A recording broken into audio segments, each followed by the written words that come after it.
Okay.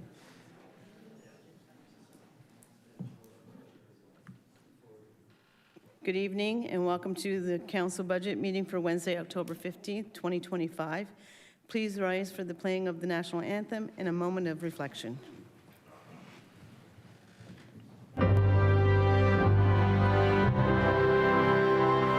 Oh, Canada, our home and native land, true patriot love in all of us command. Car ton bras s'est porté l'épée, il s'est porté la croix. Ton histoire est une épopée des plus brillants exploits. God keep our land glorious and free. Oh, Canada, we stand on guard for thee. Oh, Canada, we stand on guard for thee.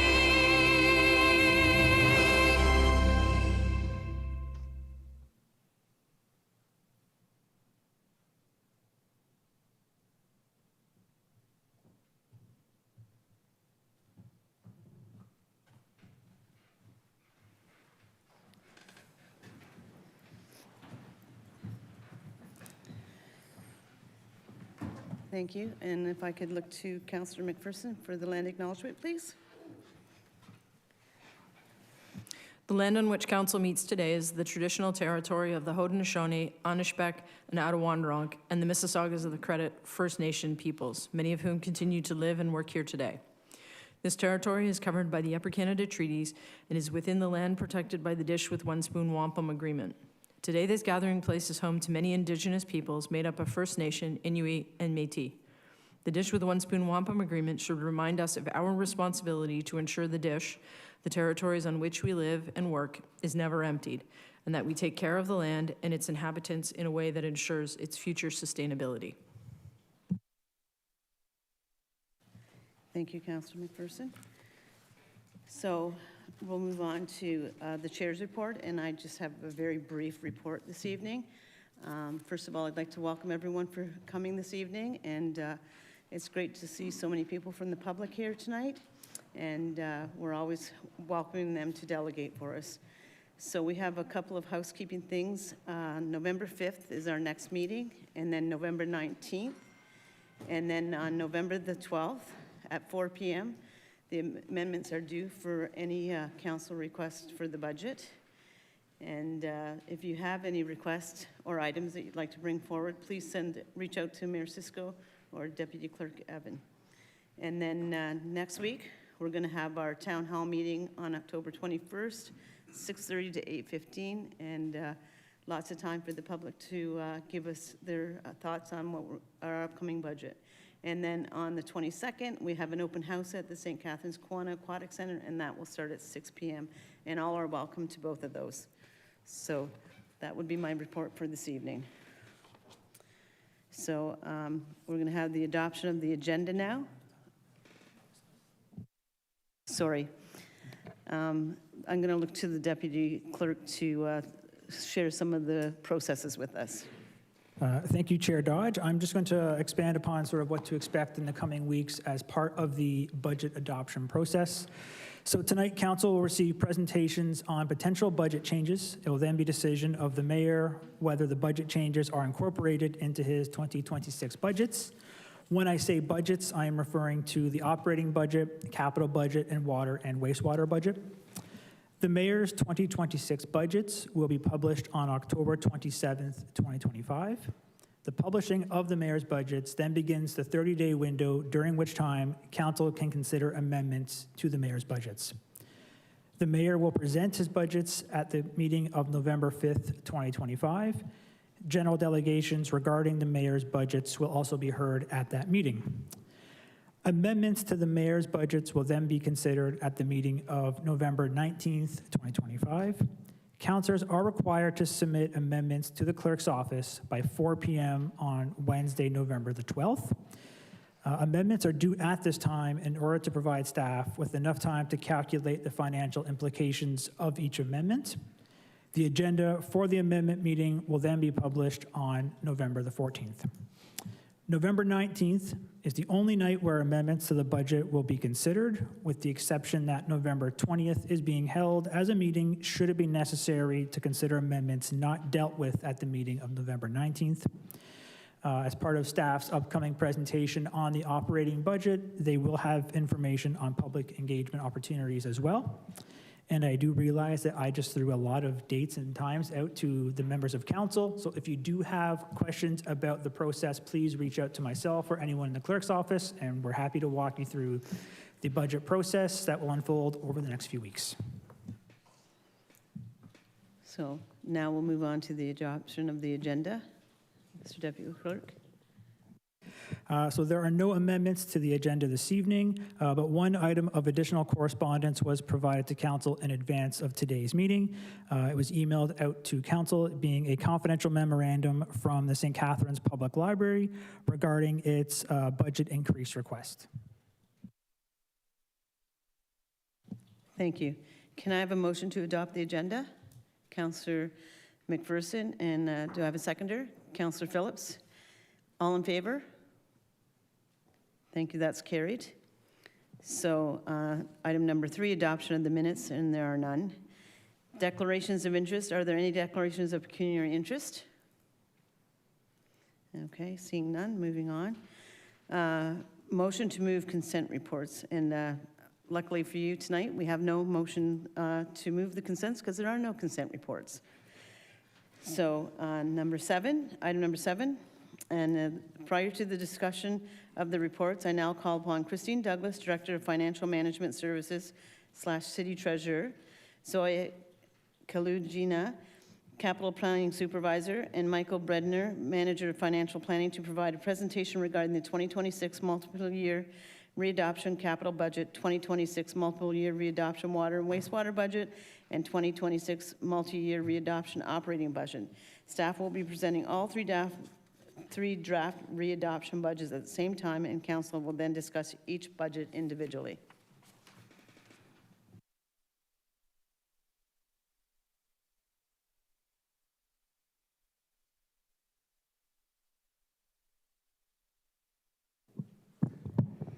Okay, good evening, Madam Chair, council members, city staff, and residents. Tonight, city staff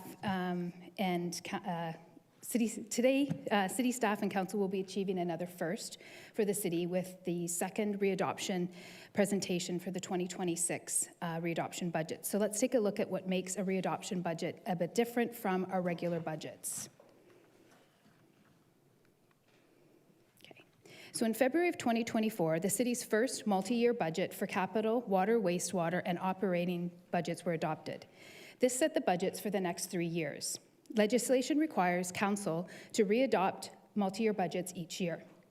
The city's budget planning and control policy requires changes to be presented to the mayor and council for information, which staff are presenting to you this evening. In addition, as the changes to the city's budgets are within the funding envelope of the adopted budgets, operating and water and wastewater, or within the threshold for staff changes for capital, it is not necessary to reopen the city's budgets in their entirety. This is what makes the readoption process different from city budget processes in prior years, as staff are presenting the changes only with a brief overview of all 3 budgets.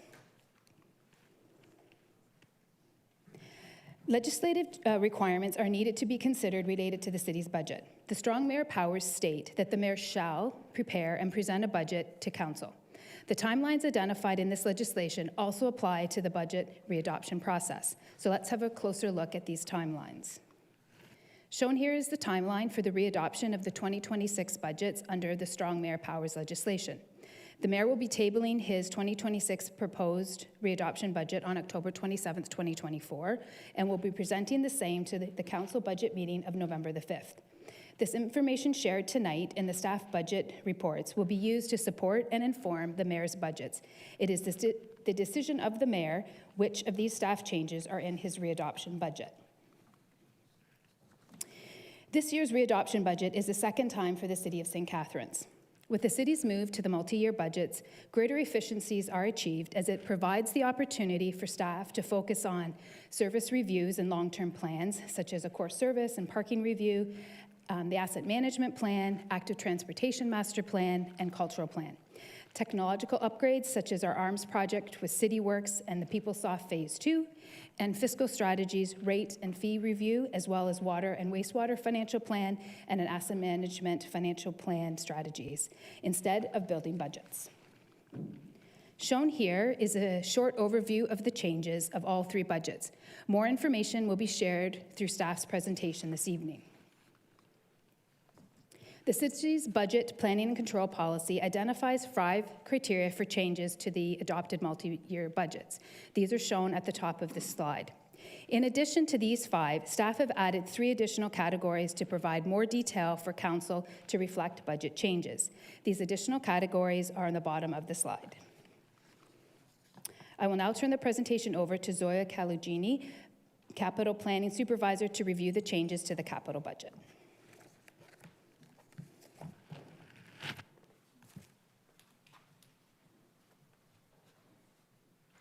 Good evening. There are 2 key adjustments to the 2026 multi-year capital budget readoption that are deferral of the Fire Station number 6 project and the addition of the Building Faster Fund grant awarded to the city. Those changes reflect our commitment to responsible resource allocation and ensure strategic investment in our city's future. The planned additions and internal alternation to the Fire Station number 6, totaling $2.5 million, will be deferred for 1 year and reconsidered during the 2027 capital budget process. This deferral required to support the funding needs arising from the fire arbitration award by reducing the operating transfer to capital by $138,000. Partially offsetting this deferral is the addition of $1,850,000 in Building Faster Fund grant funding. This grant, combined with existing capital resources, is being reallocated to targeted projects to maximize impact and cost efficiency. As a result of those adjustments, the net decrease for the 2026 capital budget compared to the 2025 to 2026 readopted capital budget is at $650,000.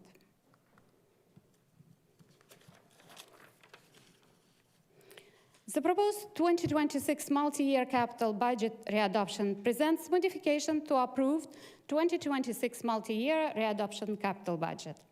In 2026, capital budget was reassessed to reflect changes in assumption, funding availability, updated asset data, and shifting priorities. This proactive approach ensures the acquisition remains on schedule and within budget despite rising costs. The adjustments demonstrate the city's commitment to balancing responsible resource management with strategic investment that address critical capital needs. An upcoming pressure is the human capital management system due to the city's current payroll software system, Business World, that is scheduled to be sunset by the year 2027. To ensure continued business operation, payroll accuracy, and compliance with labor law and tax regulation, it is necessary to identify and implement the replacement system well in advance of the deadline. Early planning will support the smooth transition, allowing time for process streamlining, staff training, and system testing. Setup funding of $370,000 for the project was approved by Council in the year 2024. The determination of total system cost is in progress. An RFP was issued on September 24, 2025, with pricing expected in December and the report to be submitted to the Council for the same month. The impact of the future rates and tax levy is to be determined. Anticipated cost sharing is 70-15-15, For levy, water, and wastewater, the levy funding will be at 10% capital out of revenue and 90% debt.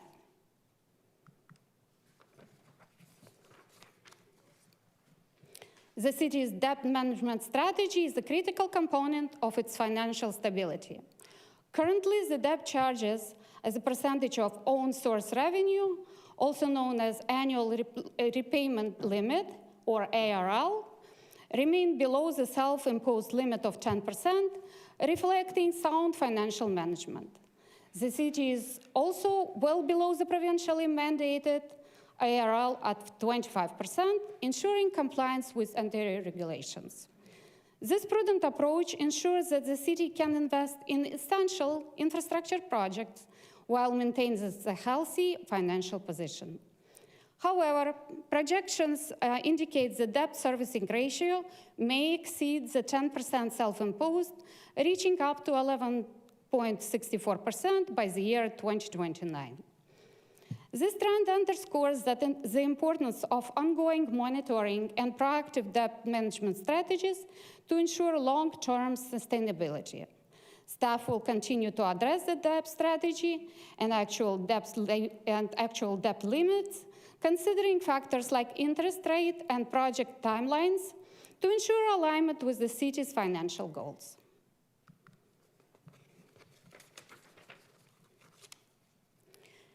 This slide provides updates with respect to some major projects underway that will change how the city does capital planning. The City of St. Catharines adopted the most recent asset management plan, AMP, on June 23, 2025. The updated asset management plan provides a strategic framework for making informed decisions on the renewal and maintenance of municipal assets. As part of the Asset Resource Management System, or ARMS for short, the city has implemented the Asset Management Decision Support System, known as the Decision Optimization Technology, or DOT for short, to guide capital planning. The adoption of the ARMS and DOT provides more data-driven approach to infrastructure planning and ensures decisions align with municipal goals and provincial regulations. The ARMS projects will also provide a new maintenance management system to assist with tracking work orders and direct cost of maintenance. To support the financial strategy outlined in a 2025 asset management plan, a financial implementation plan will be developed. Plan will outline the coordinated strategy for addressing asset funding needs while supporting long-term financial sustainability objectives. Implementation of the new citywide budgeting, FMW, capital plan module, is scheduled to commence shortly, making a key step towards modernizing financial planning process. A new module will improve efficiency, streamline capital budgeting workflow, and reduce manual tasks. It will improve reporting capabilities while contributing to the more informed and strategic decision-making. I will now turn over to Mike Bradner, Manager of Financial Planning, to review the changes in the 2026 water and wastewater readoption budgets. Thank you, Zoya. Okay, so for the water wastewater budget highlights, first off, I'd like to start with noting for the readoption, there are no changes proposed to the 2026 rates that were included in the original 2024 to 2026 adopted budgets. Those budgets do meet the city's requirements under the Safe Drinking Water Act and the financial plan requirements for the city under that. One of the major concerns we have right now is we're awaiting the regional rates. So the city is relying on the region for the treatment and distribution of water, as well as the collection and treatment of wastewater. Currently waiting on those rates to be finalized. Originally, they were proposed to be 9.24% for 2026. Which is higher than what we had forecasted in our financial plan. The financial plan actually had it at about 8.8%. While this annual increase from the region is outpacing our current forecasted rate increases, based on our updated reserve forecasts, we believe that there's sufficient room in the reserves to accommodate these increases in 2026. However, looking forward, we're going to need to continue to review and monitor the situation to see if it's going to have any long-term impacts on the rates for 27 and going forward.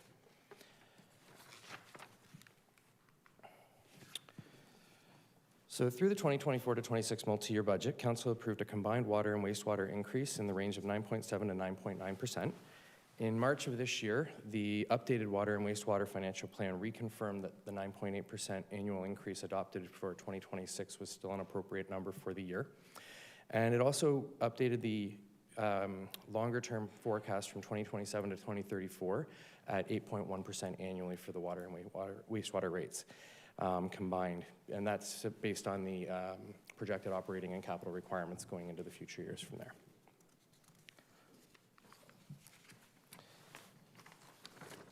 Okay. So the water wastewater rates are a combination of a fixed annual cost as well as a variable volumetric or consumption-based cost. For 2026, there is an increase in both of those components for the water and wastewater rates.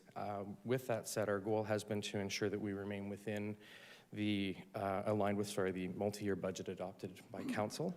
For 26, the rate increases include higher wholesale costs to the city from the region for the distribution of water and collection of wastewater, as well as updated capital infrastructure needs identified through the updated asset management plan.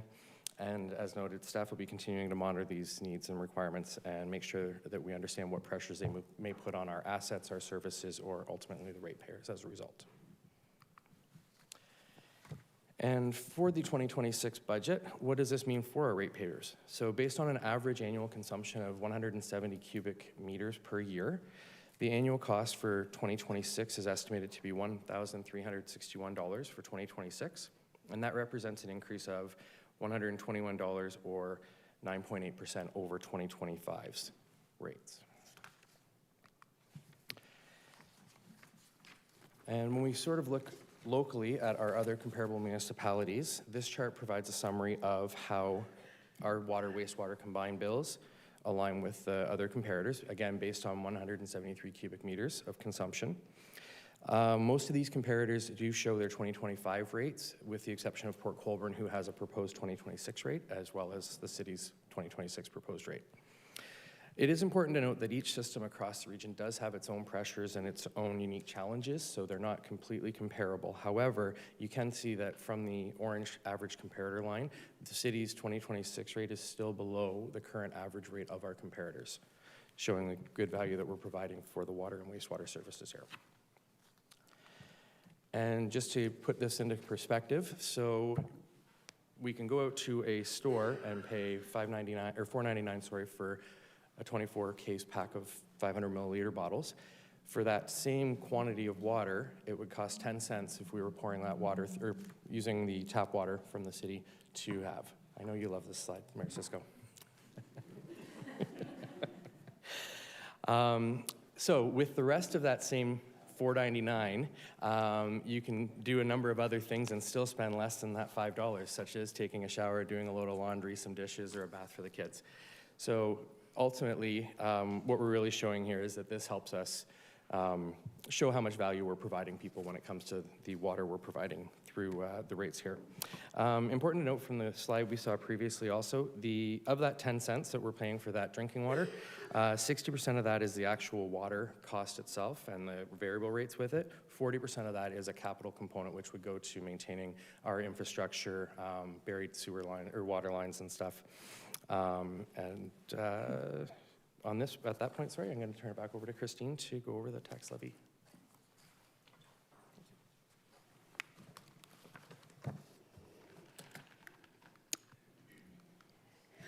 Okay, so the 2026 operating budgets were adopted in principle as follows. So the original operating budget showed original operating expenditures of $130.7 million. And then in 2024, we readopted the operating departmental budgets at $131.5 million.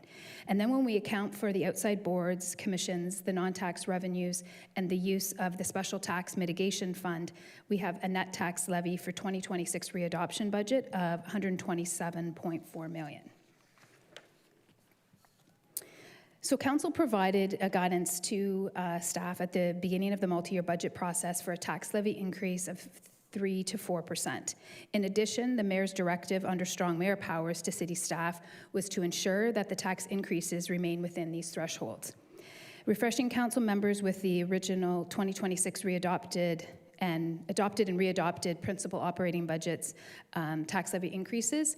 These levies represented 3.58 for 2026, then 3.61 in the readopted 2026 and 24, and now staff is proposing the 2026 tax levy of 3.41%. In addition, a deflation forecast for 2026 is expected to stabilize around the 2% target, and this supports the inflationary effects that were included in the 2026 operating budget. So while we aim to keep the tax increases within the adopted guidelines, several challenges could exert pressure on the budgets, which include legislative changes, such as the ongoing provincial development charges exemptions for affordable housing and the deferral of residential DCs until occupancy. Council initiatives such as the public space use bylaw and addressing social issues, internal pressures, competing priorities such as implementing the legislated asset management plan and its impacts along with the new software DOT and the work order software CityWorks, as well as the second phase of our PeopleSoft implementation.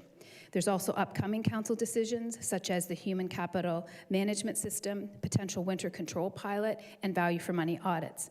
All of these items introduce further pressures or could provide some efficiencies once fully implemented. So as detailed in the council report, staff have proposed changes of approximately $980,000 to the 2026 readoption budgets. These changes fall into the 8 categories previously discussed, with the details also provided in council report. Utilizing the tools available to mitigate these changes, which include budget adjustments, unrequired funds moved to other priorities, new or increased revenues, as well as reallocation, gapping dollar savings, encumbrances, and other reserves. The revised net tax levy budget for readoption is $127.2 million, or 3.41% for 2026. The city will receive our final tax roll from MPAC the first week of December.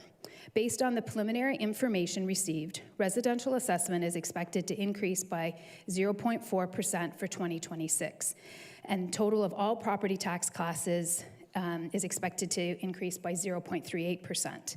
This assessment increase is strictly related to growth as the province continues to defer the reassessment of Ontario properties originally scheduled to occur for 2021 with the taxation year with the valuation date of January 1, 2019. It is not known when the province will resume the reassessment. Therefore, property assessment values will continue to be based on the last reassessment period, which had a valuation date of January 1, 2016. Shown here at the top of the graph is the largest portion of the city's tax base, which is the residential tax class, which represents approximately 80% of the city's total taxable assessment. In addition to property assessment changes, any changes to tax ratios could cause a shift in the responsibility of the tax levy amongst all the various tax classes. Any reduction in a tax ratio in one property tax class will be shared among the other property tax classes. So using the estimated assessment values provided by MPAC, the $127.2 million is divided by the city's taxable assessment. For the median home with an assessed value of $258,000, the city portion of the taxes is currently forecasted for 2026 to be $1,804.21, which is an increase of $52.43 or 2.93%.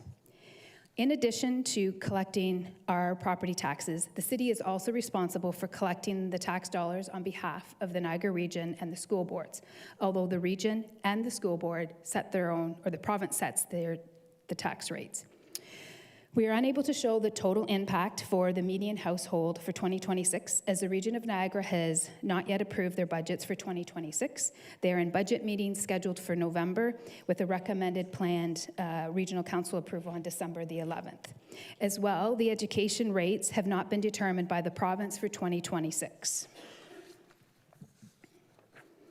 So with the multi-years budgets being adopted in February 2nd of 2024 and being available since that date for residents and the public, the Mayor, Council, and the Budget Chair Judge will host a telephone town hall on October 21st. The telephone town hall provides the opportunity to ask questions of the Mayor and the Budget Chair, and also have the option to leave a voicemail message. The budget readoption open house will be held at the Kiwanis Aquatic Center next Wednesday, October 22nd, where community members can ask questions from the members of the Budget Committee and council members. Questions and comments regarding the readoption budgets can continue to be emailed to budget@stcatharines.ca, and residents can view our full budget documents on the city's webpage under budgets. So staff readoption budgets and reports presented tonight are to be received for information. Staff have been updating the mayor on budget changes to the 2026 budgets, and the mayor has been working collaboratively with council to develop the readoption budgets. The mayor will release his budget on October 27th and present the same on November the 5th. So in conclusion, the key takeaway for tonight's presentation are council provided guidance for the multi-year budgets at 3 to 4%. The multi-year budgets for 24 to 26 for capital, water, wastewater, and the operating budget were adopted on February 2nd of 2024. The mayor provided direction to staff that the 2026 readoption budget remain within the funding envelope of the adopted budgets. The budget changes provided by staff are due to unavoidable pressures, and mitigation strategies have been enacted to offset these changes, and the 2026 readoption budgets remain within the guidance provided. Thank you for your time. Madam Chair, that concludes staff's presentation. Thank you. So we had three presentations together, but we're going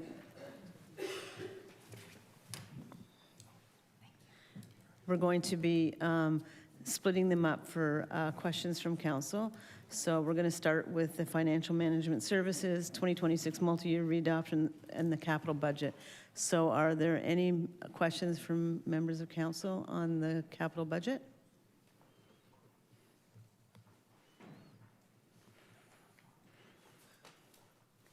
No one online. Okay. I see no question. Oh. Well, Oh. Bruce? Councillor Williamson? thank you, Madam Chair. My question is, we've heard that the regional budget is not going to come down until, I think, December.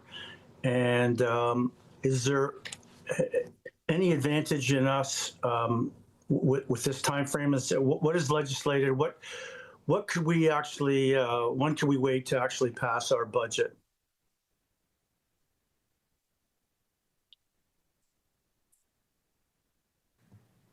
Mr. Mayor, would you like to answer that question? Through you, Chair, to the councillor, I will be presenting my budget on the 27th. From the timeline that commences at that point, we will, I think it's roughly about 45 days, 50 days at the maximum. I just, for council's clarity, staff presented there a 2.93% increase on the tax, on the median tax. The number that I will be presenting will start with a 1.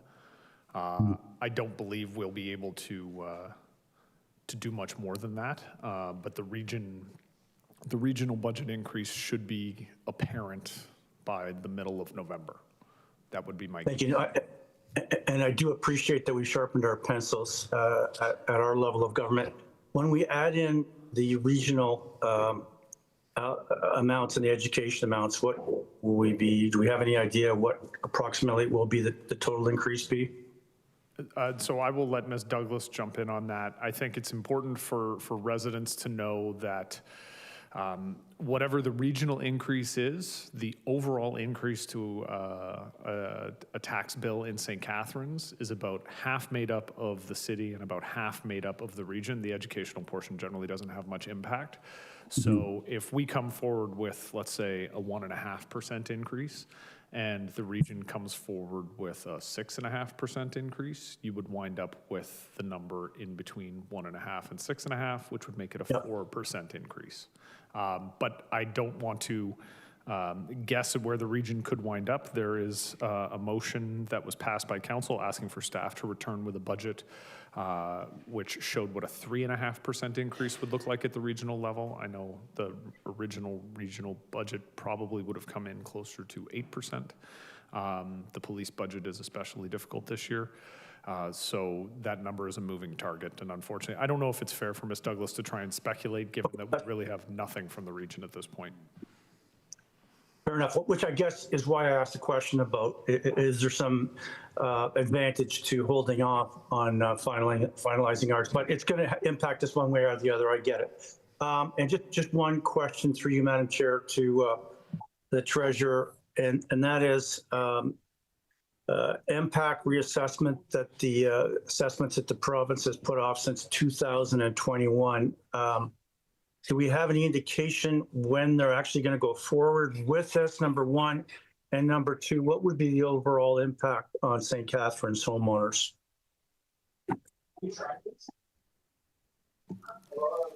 Through you, Madam Chair, to the councillor. As discussed, the Municipal Property Assessment Corporation is under the direction of the province when it comes to the reassessments, and they continue to evaluate properties. However, until the province gives them direction, they're not able to move forward with reassessment. With regards to what the provincial valuation date, there's only speculation out there with regards to what they might use. They had originally been targeting 2019, but as we move further and further away from that, it's likely that that number or that date and timing will be revised. As far as what the impact will be, obviously we all see what is happening with regards to real estate. So there is an expectation, that there will be an increase, but to property values, but it is a calculated formula. So to forecast what the impact may be for St. Catharines residents, it's undetermined at this time. And there will be significant education happening with the reassessment in cooperation with the Municipal Property Assessment Corporation when the reassessment does happen, because we have been such a long time from that occurring. Thank you very much. Thank you, Councillor. So once again, are there any further questions for the readoption of the capital budget? Seeing none, can I have a councillor move the recommendation in this report? Councillor Lindell and Councillor Phillips for the seconder. And then I'm going to look to the deputy clerk to take the roll call. Councillor Lindell. Yes. Councillor Phillips. Yes. Councillor Miller. Yes. Councillor McPherson. Yes. Councillor Mako. Yes. Councillor Ratzlaff. Yes. Councillor Stevens. Yes. Councillor Townsend. Yes. Councillor Williamson. Yes. Mayor Sisko. Yes. And Chair Dodge. Yes, And that's carried. thank you. Moving on to item 7.2, and that's for the 2026 readoption for the water and wastewater budget. Do we have any questions from council on the water wastewater budget? Anybody out there?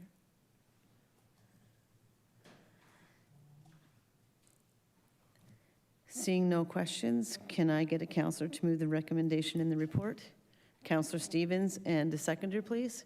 Councillor McPherson. And once again, I'll look to the deputy clerk to take the roll call. Councillor Stevens. Yes. Councillor McPherson. Yes. Councillor Lindell. Yes. Councillor Mako. Yes. Councillor Williamson. Yes. Councillor Townsend. Yes. Councillor Ratzlaff. Yes. Councillor Miller. Yes. Councillor Phillips. Yes. Mayor Sisko. Yes. And Chair Dodge. Yes, And that's carried.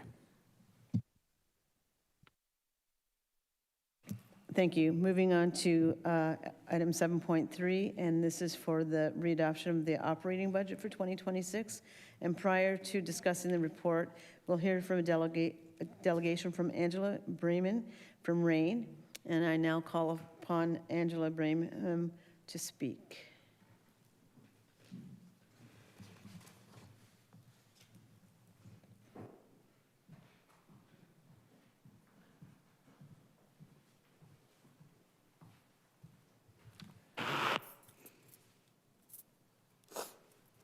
I'm just getting over a cold, so. Thank you, Madam Chair, Your Worship, and members of City Council. My name is Angela Braham. I joined Rodman Art Institute of Niagara as their Director Curator earlier this summer. RAIN is a registered charitable nonprofit public art gallery that emerged after Rodman Hall Arts Center's relationship with Brock University ended in 2020. Our mission is to be an indispensable, vibrant, and inclusive creative space where transformative experiences result from direct engagement and active participation with visual art in all its forms. The gallery, through its collection, program of exhibitions, and related events, stimulates deep understanding of the creative work of significant artists from Niagara and across Canada. This, along with art education programs for children, youth, and adults, fosters cultural dialogue and exploration of the limitlessness of the imagination. Public art galleries serve an important role in the social, cultural, and economic fabric of our communities. They embody our civic, community, and social values. They celebrate, honor, recognize, and even challenge our past. They comment on and help us understand the current world in which we live, and they help us create and shape our future. Public art galleries, like public libraries, are one of the few remaining free, safe, and neutral spaces that function for the good of society, and where the community is welcome to come together to learn, experiment, remember, dream, gather, or simply hang out. My parents were immigrants. Money was tight. Every Sunday, my dad would take us on mystery trips, a hike up the mountain, exploring the seashore, world music concerts, art galleries, and museums. These adventures were free and encouraged us to question, look, dream, learn, explore, and instilled my love of the arts. My career is marked by the memories of impactful gallery moments. A grade 2 class and the boys were poking one another, laughing and telling jokes. A few days later, one of these boys dragged his dad into the gallery. Wearing his Little League jersey, this boy gave his dad a tour of the exhibit, explaining each of the paintings. The 85-year-old man with dementia who could not wait for his weekly visits to the gallery and our intergenerational art programs. The goth kids who visited our free drop-in art space to draw, talk, and read. The boy who visited the gallery daily, bringing his parents, friends, neighbors, or people he met in the park, sharing the experience with them. The Friday Boys Art Club, which brought together the creative, artistic preteen boys who often felt like misfits in the sports-dominated culture. I was in awe as I listened to how seamlessly these young men conversed about art, literature, world news, and school gossip.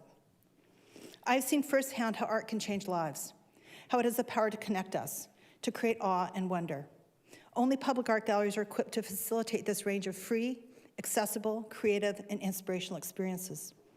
St. Catharines needs a space like this, a public art gallery which can inspire future generations and serve as a space for innovation, critical thinking, and creative exploration. Like parks, libraries, schools, and recreation centers, there is no self-sustaining business model for a public art gallery. Art galleries rely on the support of the public and a parent organization, most typically the municipality. RAIN's volunteer board of directors was placed in an unprecedented and impossible situation when Rodman Hall Art Center closed in 2020. The board of directors of RAIN is currently reimagining a future for a public art gallery in the visual arts in St. Catharines. Renewed energy is redirected from a new building to bringing the 1,000-work Rodman art collection back to the people of St. Catharines, finding new ways to engage the community with the collection in addition to exhibition, education, and outreach programs and opportunities. We are also investigating partnerships and collaborative opportunities with other visual arts organizations, including the NAC, as we believe that a stronger, more cohesive, and sustainable visual arts sector benefits the whole community. Our current priority is to bring the culturally significant Rodman art collection home. The cost to store this collection in specialized art storage is costing us around $74,517 a year. The cost to bring the collection home, store it locally and responsibly, would be $118,976 for the first year, with future cost savings. Our future needs include space where we can store the collection and provide programs and exhibitions that can engage the community. A full functioning art gallery is at minimum 20,000 square feet. To simply accommodate collection storage, we need 2,000 square feet. Any additional space would allow both temporary and collection exhibitions and art educational programs. On behalf of the Rodman Art Institute of Niagara Board of Directors and the St. Catharines community, I would like to request your consideration of an additional $119,000 added to the 2026 operating budget, allowing us to bring the collection home to St. Catharines, store it locally, and engage in collection management activities.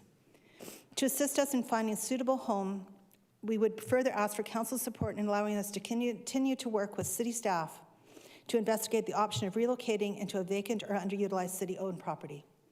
Thank you for your consideration. Thank you, Angela. Are there any questions from council for the presenter? Seeing none? Thank you. Thank you.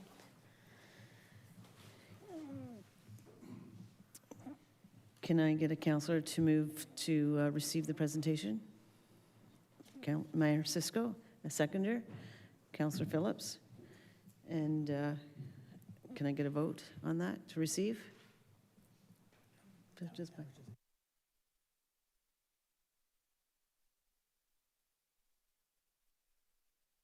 Can I just get a show of hands?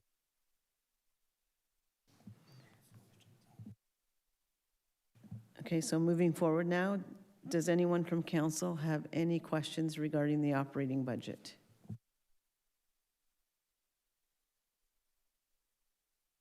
Councillor Mako? Thank you, Madam Chair. Through you to the Treasurer. You had one slide that showed the city's debt load annually and how I think our city imposed threshold was 10% and the provincial was 25, and we've been steady around 8, and I think it showed a steady climb around 27, 28. Could you elaborate on that a bit? Just maybe any causal factors, any reasons that might explain why we'd been plateaued and then I saw an increase, in, not this year, but in future years. Thank you, through you, Madam Chair, to the councillor. So with regards to the city's debt, we council has approved a self-imposed strategy of the 10%, and we work to manage within that. But as capital projects become completed, and as we look to address the city's infrastructure deficit, and as you saw in the presentation, our capital budget has increased due to the asset management plan and identification of our asset renewal. There is a greater need for the city to use debt financing, as it is the main source of revenue that we have to fund our capital program. We do look, though, to stay within that level by using a strategy that we don't take on debt until a project is either complete or substantially complete. So that's one of the reasons that we are able to kind of maintain the lower debt level. But as our capital program grows, it will be, a little more challenging to stay within that, and as we look to address our infrastructure deficit as well. When it comes to the city's financing strategy, we will be bringing forward information, as we indicated, on under the asset management plan and the financing strategy, and looking at ways that we can, use smart debt and also continue to advocate to the province for and the federal government for stable infrastructure-related funding, so that we can continue to improve our assets, but at the same time not have significant debt load. Thank you. It's my first time going through this budget process, so I found that helpful and educational. Thank you. Thank you. Are there any further questions? If not, can I have Councillor to move the recommendation in the report? Councillor Lindell. And a seconder, please. Councillor Stevens.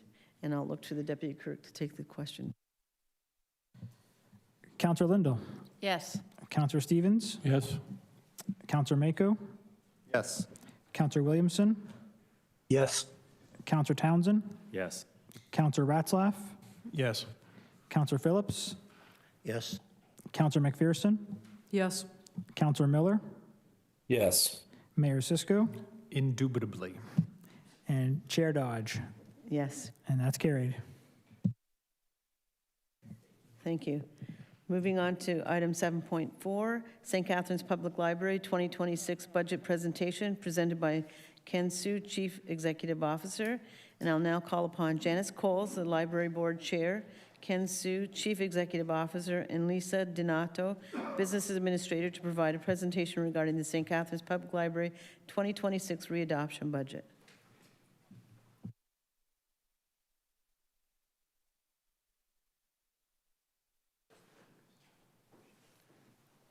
Good evening. Thank you for having us here. My name is Ken Sue, and I'm the CEO of the library. So tonight, I'm here with Janice and Lisa. Will be presenting the 2026 library operating budget. So before we get into the operating budget, I would like to take the, sorry. Oh, there's a delay, okay. Okay, sorry. So I would like to take the opportunity to reflect what has happened in 2025, a year full of progress and innovation. So this year we mainly focused on improving access, expanding services, and reach more people in the community. So for example, early in May this year, the library launched a new accessible website that allows our customers to explore library collections, register programs, and also connect with library staff online. We also recently introduced self-serve scanning and printing service. So that kind of offers additional flexibility to the public, but also enhance the privacy so they do not have to rely on staff to print or scan their documents. As some of you may remember, library had a Library of Things collection a few years back with like sports equipment and guitars, things like that. And we continue to expand that collection by adding items this year like Yodel reader. So that is sort of like a screen-free reader. So you have a card you can insert, then they play stories or music. And then also we just added recently, I think, golf chipping net, things like that. So, you know, people can borrow things from the library beyond just books. Also this year, the library's outreach team has been very busy. So they participated in over 100 events in the community to connect with community members and promote our services and programs. And one of the highlights this year is we launched our Holds Locker in Meriton. So before we moved the Meriton branch to the Penn Center, so this offers a convenient pickup location for Merritt residents on Hartsel Road. Since its launch, I think in early July, we have had at least over 300 customers, they use the service, and they picked up almost 500 holds. I think this is a wonderful example to show where the library kind of meet our customers where they are, and also it's a fabulous partnership between the public-private partnership between the library and the home hardware store on Hartsel Road. And also collaborations at the heart of the library's success. We are proud to be leading this year's One Book, One Niagara event. It was held at the FirstOntario Performing Arts Center. In total, we had 13 libraries in the region, including Brock University and Niagara College. So the library, the St. Catharines Library this year, we coordinated all the meetings and made arrangement with the PAC. They have been very helpful and very supportive of this event. This event really promoted reading literacy and connection in the region. It was on October 3rd, and it was a sold-out event. And then we also have another event coming up on November the 8th. So it's a night of mystery discussion at the PAC as well. Also, we are going to have all-day kind of drop-in programs at the Central Library. So it's shaping up to be another wonderful community event. We had the pleasure to, this is the second time we had the pleasure to participate in this year's Grape and Wine Parade. In total, 16 library staff and board members represented the library. I think it was always nice to see excitement and hear cheers when the library walks through downtown St. Catharines. And I think that also reinforces how well received the library is and how valued the library is in the community. And the highlight, of course, this year so far is the reopening of our Merritt branch at the Penn Center. So it's a thank you to the mayor. So I think he was actually trying to teach us how to cut the ribbon. So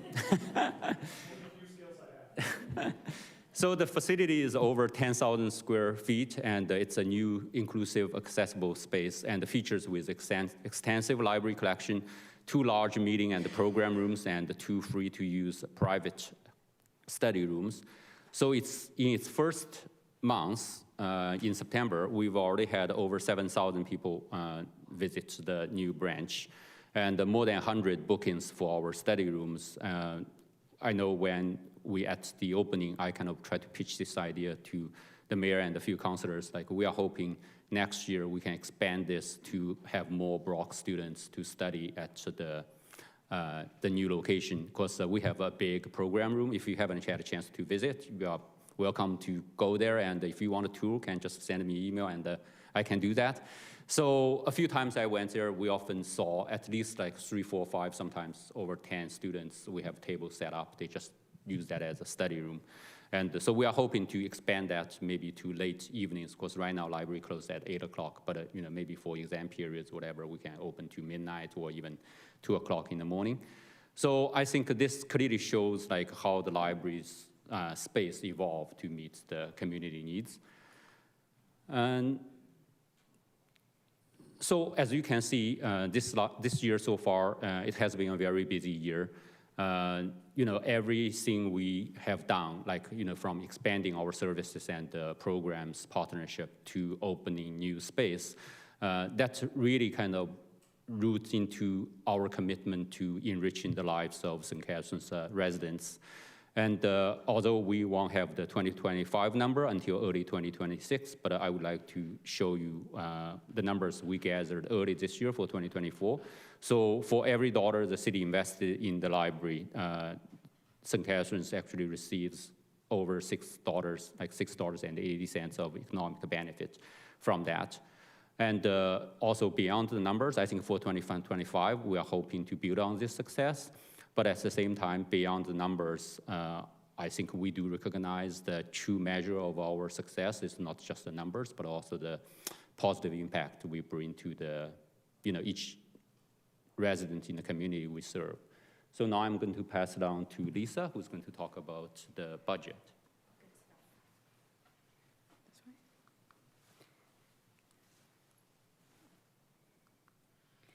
So the St. Catharines Public Library is facing an estimated shortfall of $60,000 in 2025 and $120,000 in 2026 for operating costs that exceed the assumptions made in our original 3-year budget. For 2025, we're optimistic we can manage this shortfall within our operational savings within the current municipal funding amount. After a thorough review of our 2026 operating budget, we've determined that we cannot absorb the estimated $120,000 shortfall without additional municipal funding. And with the Board of Approval, we're requesting that $120,000 increase be included in the City of St. Catharines 2026 reconfirmation budget. Without increased funding, the 2026 budget shortfall will result in compounding financial challenges moving forward. And in both 2025 and 2026, St. Catharines Public Library is already using stabilization reserves to offset increased occupancy costs from the relocation of Merit Branch, as was discussed at last year's reconfirmation meeting.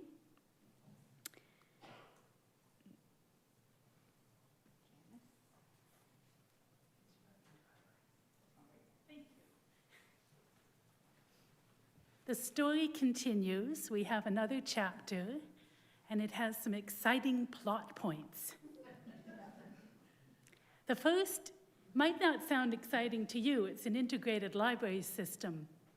But essentially, what we need this for is it helps us buy our stuff, catalog our stuff, and figure out who we've lent our stuff to. And we will be migrating to a cloud-hosted ILS, and we anticipate that that's going to happen in December of next year. And what's really exciting about this is it's a partnership with the Niagara Falls Public Library, which is going to mean cost savings.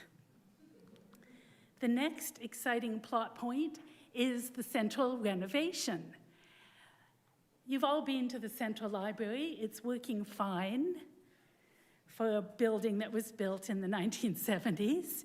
We'd like to renovate it to make it more versatile, flexible, and modern, make it much more accessible, allow people to have open shelving, design and clear sight lines, and it also fosters social connection with a revitalized library, and it's a much more welcoming community destination. And the final, the timeline of that, well, some of this has happened. We've already assessed the building, we've done a space audit, we've got designs, we applied for a grant, we didn't get it, we applied again, we're waiting, and we've just done a fundraising feasibility study, and we have put out an RFP for a fundraising consultant. So the next thing we're going to do is launch a capital fundraising campaign with a community fundraising goal of $5 million. What are your questions?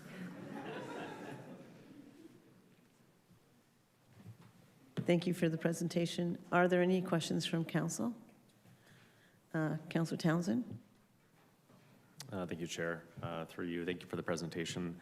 My question is in regards to the grant that you applied to. Is it the Green Municipal Fund that you applied to receive funding from? Madam Chair, through you to Councillor, yes. So we did back in 2023. The first time was unsuccessful. So we worked with the city again last year. I think we put in our application in October last year. So now it's been a year, we are still waiting. The last time I think we put in was February 24. We heard back March 25 saying we were unsuccessful. Thank you for that. Just through you, Chair, what was the reasoning as to why they shut down your application? Through you, Madam Chair, to the councillor. So they didn't really give us very specific reasons. They just said too many applications, I think not enough funding, so very competitive process. And we did reach out to them trying to figure out, if there's anything we can improve, whatever. They didn't really share anything with us. Just saying, if you want to apply for the funding again, and you can try again. Okay. Through you, Chair, in regards to, I remember a couple years ago, we had had discussions with the library in regards to the reserves that the library does have. Where's the library at right now when it comes to the reserves? If I reflect back 3 years ago, there was a significant amount of reserves, but I know with the renovations happening and the new branch, I'm sure that's So it's not a significant amount, although we only used about $350,000 from the reserve for the Penn Center because we got over $100,000 in a tenant allowance, and we also got a grant from the province for that library, so it was very little, and all the furniture there was purchased using our endowment and trust charity donated funds, so it wasn't a lot used for the Penn Center, relatively speaking. And then at the end of 2026, our stabilization reserve is estimated to be approximately $50,000.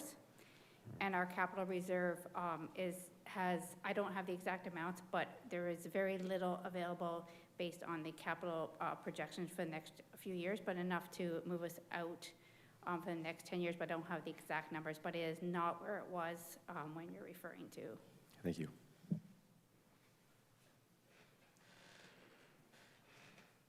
Thank you, Councillor Townsend. Councillor Ratzlaff? Yeah, thank you, Chair. Through you, I had some similar questions about the merit branch. The increase of $120,000, you mentioned that was primarily due to some unexpected costs with transitioning that branch to the Penn Center. Did I hear that correctly? Yeah, so last year we came to council at the same time because we had increased occupancy costs because it's double the space. So we came back to council last year. Unfortunately, at the time, was very little discussed publicly because we were still working on the lease. So the $120,000 specifically relates to increased occupancy costs for the extra 5,000 square feet, and then just the increase in rent because we left our old place because they had a significant rent increase, but the Penn Center gave us a better rate for a longer period, so that's why we went there. No, that's very helpful. 100% occupancy cost. And that slide you showed where $1 invested is $6 return. I credit you for creating or turning my children into avid readers. And I had been buying them books, but you've saved me significant. I mean, you probably saved me about $6 for every dollar we spent just alone. So thank you for that. I'm excited for a capital campaign. I think that would go over really well with the community. I know that I'd be first to support it. So thanks for all the work that you do.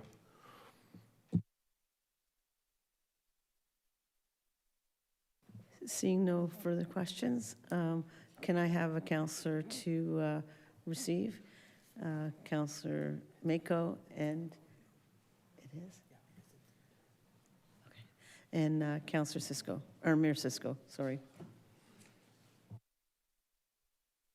Sorry, I'm going to change that to Counselor Lindell because she's on the board. And she's the mover. Seconder is Counselor Mako. So I'll turn it over to the Deputy Clerk for a recorded vote. Okay, Counselor Lindell. Yes. Counselor Mako. Yes. Counselor McPherson. Yes. Counselor Williamson. Yes. Counselor Townsend. Yes. Counselor Stevens. Yes. Counselor Ratzlaff. Yes. Counselor Phillips. Yes. Counselor Miller. Yes. Mayor Cisco. Indeed. And Chair Dodge. Yes. And that's carried.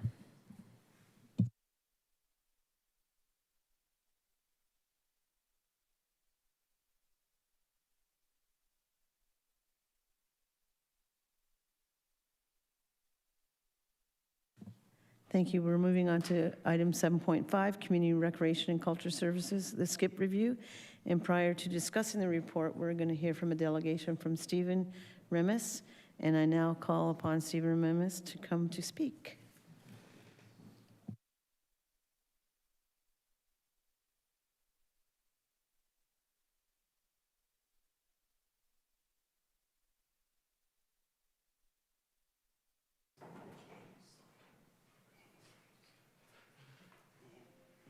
Oh, as well as Annie Slade. She's joining Stephen.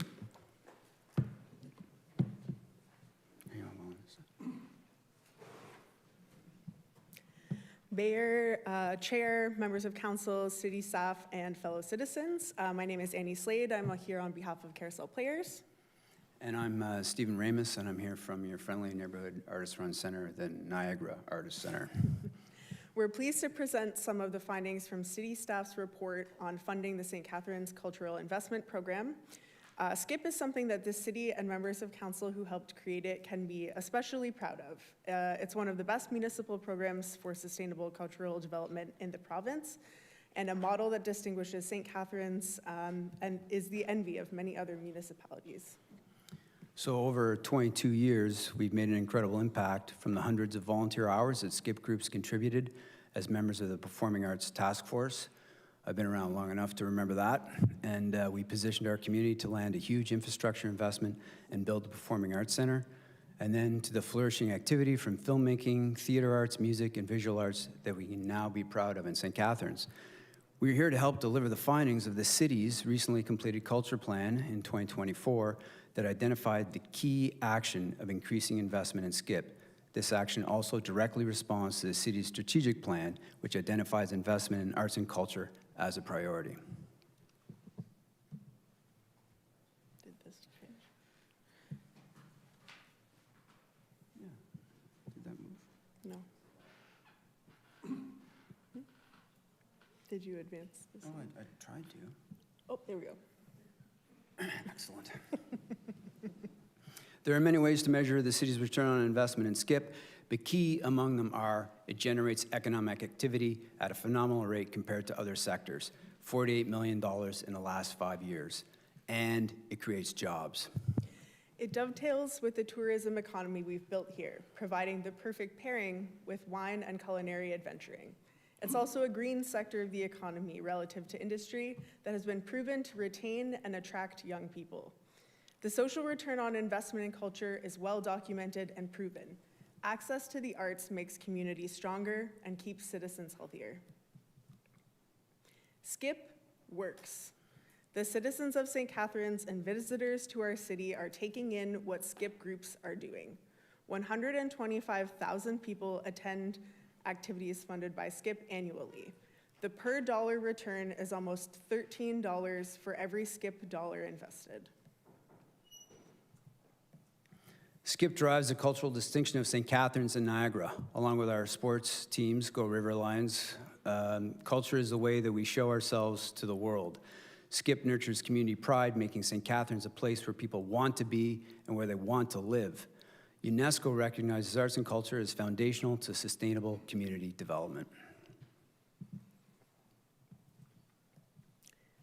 In the last 5 years, the city's investment has enabled our organizations to leverage other public and private investment to contribute to our economy and create jobs, but funding is not keeping pace with the realities of rising costs. The need for SCIP has increased as St. Catharines has grown. The per capita figures you see in the staff report that was included in your packages are based on the 2021 population. The numbers in this slide are from the latest Stats Canada estimate because our city has grown by more than 5% since 2021. Everyone knows that the cost of doing business in any sector has increased since 2020. Inflation combined with stagnated investment in SCIP has left our 11 groups with less buying power than at any point in the last 5 years.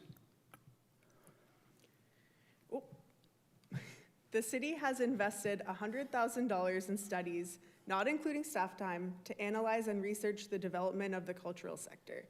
If investment does not follow at this time, this work is forfeit. Increasing SCIP funding has been identified as the biggest single action that will enhance, support, and drive this important sector of our economy forward. SCIP has demonstrated its economic and social benefits, and they've been verified by the city's own studies. An additional $257,000 at this time, the first significant growth in SCIP in almost 10 years, has been recommended by consultants and by city staff. Re-upping SCIP is the single action that will hit the marks in the city's new culture plan and the city's strategic plan. All the evidence points in this direction for economic growth and social health. It's on target, and now is the time. Thank you. And I guess we can take questions. We can try. Yeah. So are there any questions from council to the presenters? Councilor McPherson? Thank you, Madam Chair. Just, can you explain how we compare, or how does our funding compare to other municipalities of our size, or even within the region? So, as you know, we have comparator communities across Ontario, and we rank 8th out of the 11 comparators on that list. Okay. And which municipality's on top? I always like to know who's on top. Thunder Bay. Thunder Bay. Mm-hmm. What's their per capita?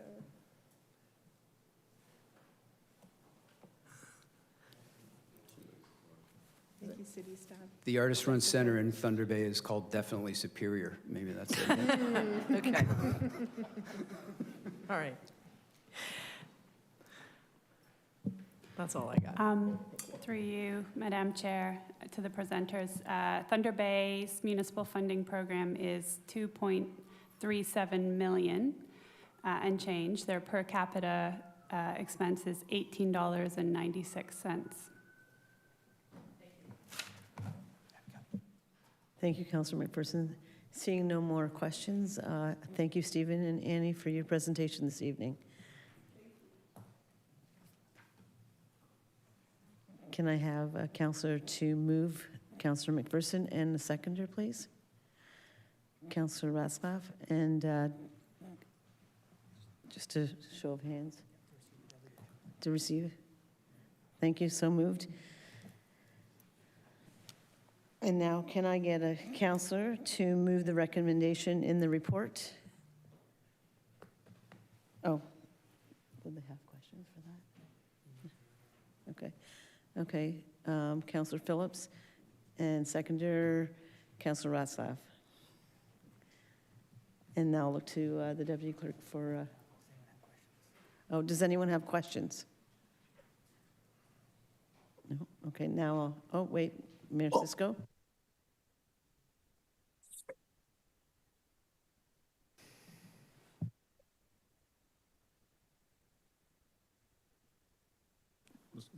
There we go. I guess this question is for staff. So staff is referring this to the 2026 budget, $257,000 increase. I wonder if, I know that there wasn't, we weren't entirely sure whether it was coming forward this year or next year. Originally, I think the idea was that the increase would be coming forward in 27. I'm wondering if you could speak a little bit to the reasoning behind that, and whether it directly stems out of council and my direction and council's desire to see everything stay within the originally adopted budget numbers. Through the chair to the mayor, it was a combination of a few things. So the staff and consultants were working on the SCCIP review. We weren't completed, the work wasn't completed in time for the multi-year budget that we are currently in, so we couldn't put those numbers in.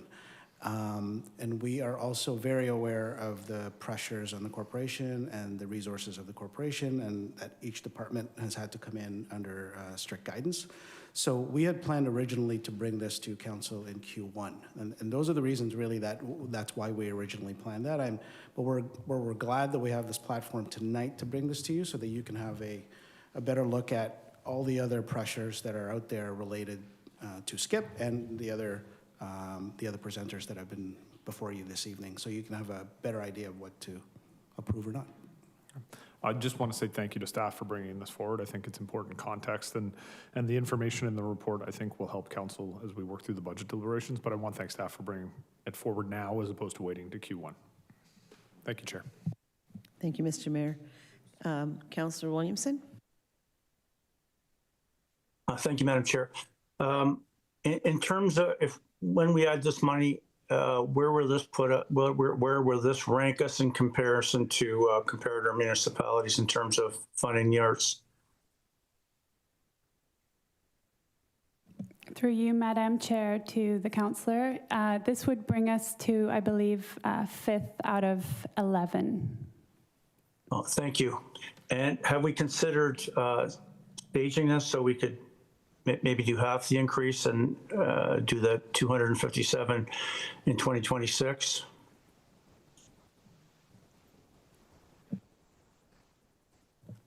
Councillor, can you repeat that question, please? Well, staging the increase instead of waiting a year, that we could maybe go with half the amount this year and then add the full 257 next year.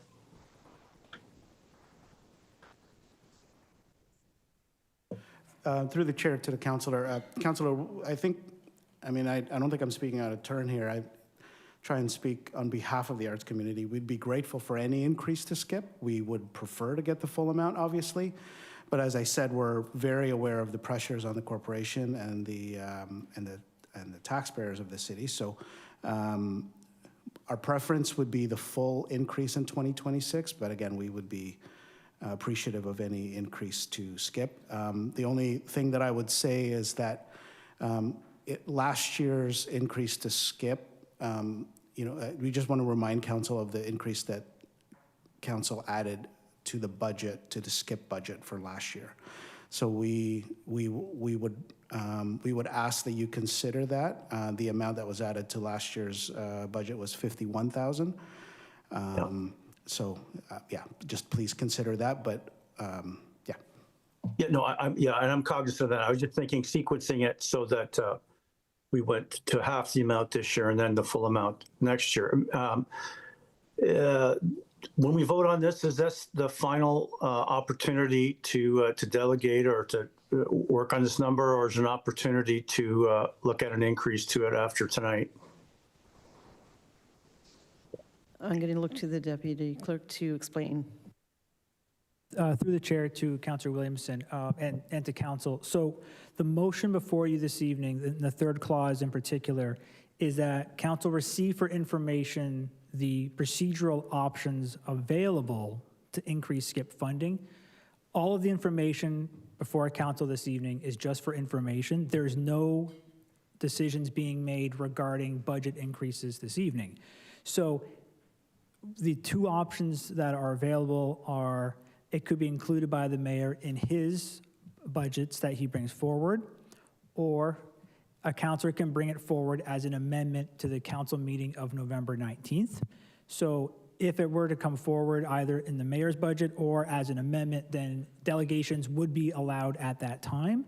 But tonight, there's no decisions being made about what amounts will be brought forward, if any, to skip. Does that answer your question, Councilor Williamson? It certainly does. Very clear. Thank you. Okay, thank you. Thank you. Seeing no more questions, I'll call the question and ask the Deputy Clerk to call the roll.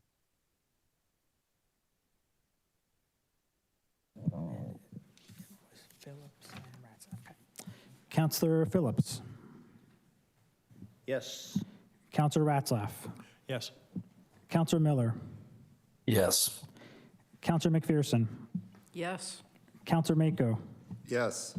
Councillor Lindell. Yes. Councillor Williamson. Yes.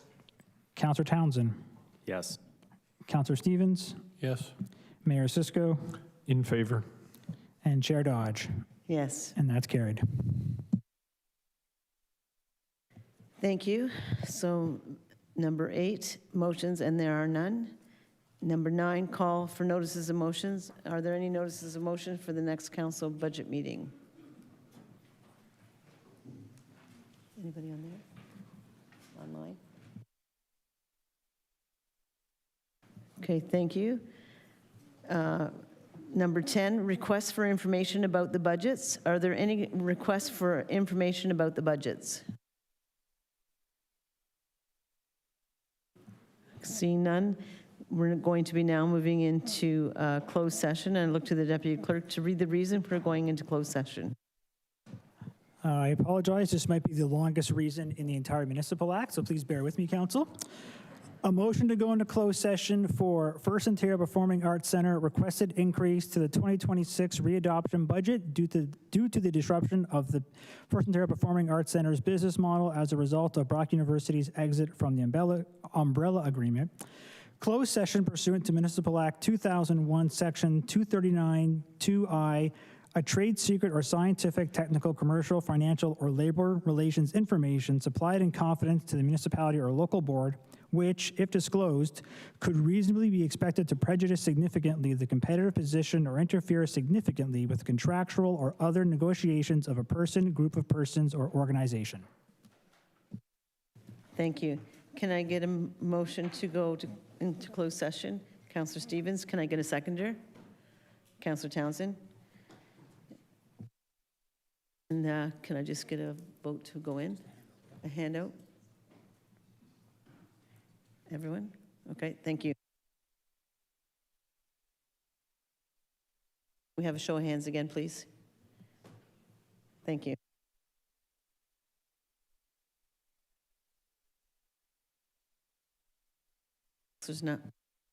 Councilors now move into closed session.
Okay, thank you. Can I have a counselor to move the motion? Counselor McPherson and Counselor Lindell seconding it. And we don't have any more debate to go, right? So I'm going to look to the deputy clerk to call the roll. Counselor McPherson? Yes. Counselor Lindell? Yes. Counselor Mako? Yes. Counselor Miller? Yes. Counselor Phillips? Yes. Counselor Ratzlaff? Counselor Stevens? Yes. Counselor Townsend? Yes. Counselor Williamson? Yes. Mayor Cisco? We. And Chair Dodge. Yes, And that's carried. thank you. Item number 13, bylaws. Can I have a counselor to move the motion? Counselor Stevens, Counselor Lindell, seconding. And then all in favor? That's passed.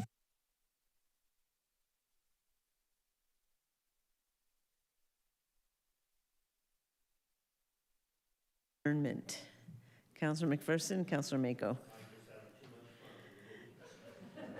Are we going to vote? No? Okay, so moved, voted.